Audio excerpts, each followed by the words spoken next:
This is Missy, everybody. This is Terry's dog. And they're in the sun just outside New World. Terry's got a really nice place in the sun with Missy, just hanging out here. Just come up to say g'day. And she can smell all my dogs. She can smell all my dogs on me, eh? Look at that. Beautiful dog. She's Shih Tzu cross. Highly intelligent dog. Well, we'll leave you in the sun, Terry. Nice to meet you, mate. Yeah, dude. Yeah. See you later. See you later, mate. Life's better with a dog. Absolutely. I'm sorry you lost your last dog. Yeah. I know how it is. It's horrible. Yeah. I've got to think about doing that with my dog Bruno soon, but right now he's still with us, but he's getting old. Yep. All right. Have a nice day. See ya. Yep. Yeah, bye-bye. Wait.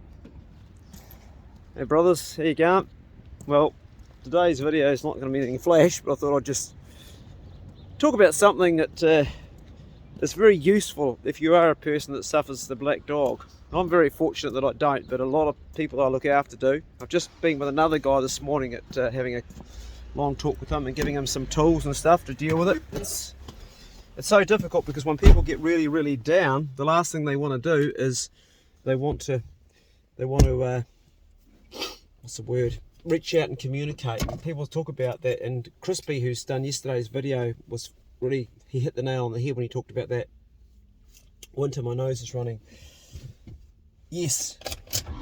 So what I did then is I went up and spoke to a complete stranger. Not because I'm suffering depression or anything, but I wanted to just throw this out there to you guys. It's only a very short video. If you are in a bad place and you are suffering depression, one thing I've learned about those that do is they all say the same thing. They say to me, I have real trouble connecting up with my family and friends. So I've explored that a bit, and I've talked to quite a few people that are in that dark space. And because they don't know me personally, and because I have no emotional connection to them other than they see my videos, they find it easy to talk to me, and easier than talking to their spouse or their partner or their mum or their dad or their brother or their sister or their very, very close mates, because they're not emotionally connected.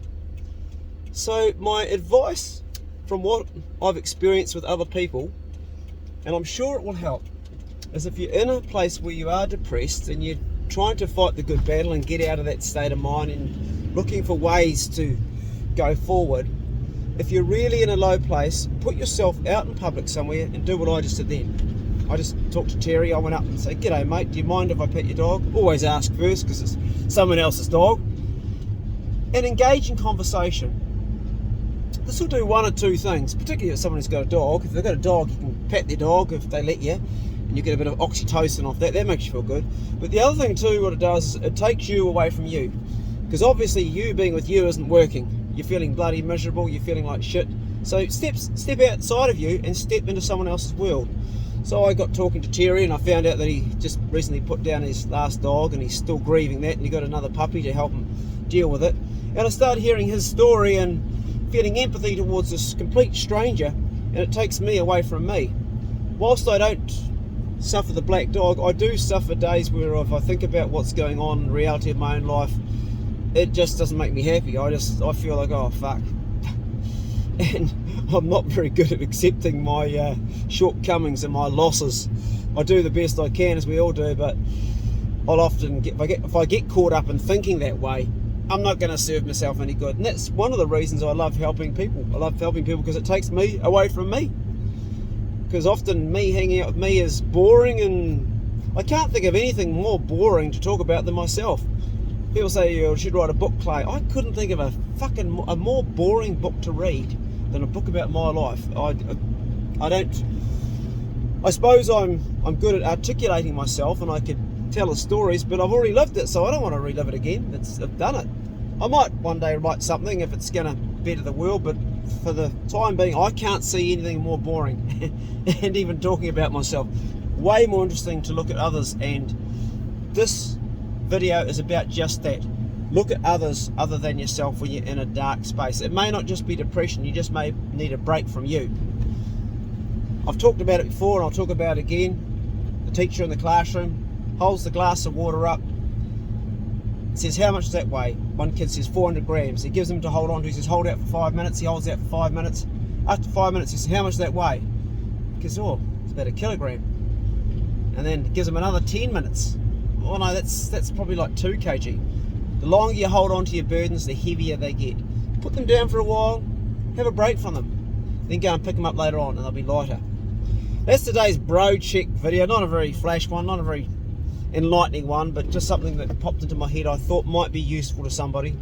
Please consider making a video for the channel yourself. It's not going to run on just my little videos.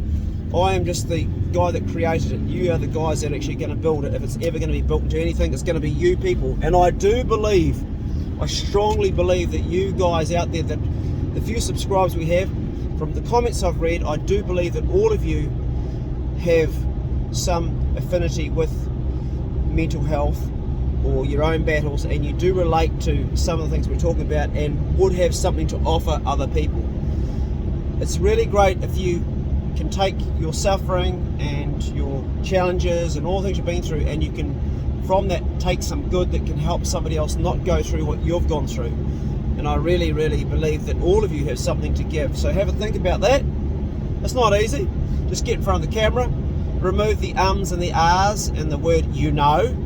If you find yourself saying you know every 3 or 4 seconds, cut that out, because we don't know.